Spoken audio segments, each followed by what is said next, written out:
আসসালামু আলাইকুম। আজকে যে ব্যাপারটা নিয়ে কথা বলছি সেটা হলো আম গাছের গ্রাফটিং। তো এখানে দেখেন একটা বয়স্ক আম গাছ, এটা দেশি আম গাছ ছিল আমাদের বাড়িতে। তো আমরা এটাকে কেটে এই গাছ থেকে যে ডালগুলা বের হয়েছে সেখানে জোড়া দিয়েছি। এখানে জোড়ার অংশ দেখা যাচ্ছে এবং একটা গাছে প্রায় ১০ জাতের আম আছে এবং সবগুলো ভালো জাতের। গাছের বয়স প্রায় এই বছর নিয়ে ১.৫ বছর হচ্ছে। এই বছর কিছু ফুল এসেছিল। আমরা ভেঙে দিয়েছি, রাখিনি। আশা আছে আরেকটু বড় হলে তারপর রাখবো।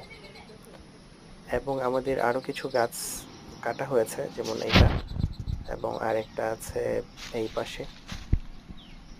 কেটে পলিথিন দিয়ে বেঁধে রাখা হয়েছে যেন কোনো রোগ জীবাণু আক্রমণ না করে। এই পাশে আরেকটা। এগুলোতে ডাল বের হচ্ছে। এগুলা ডাল বের হলে এগুলো জোড়া দেওয়া হবে এবং নতুন সুন্দর জাত তৈরি করা হবে।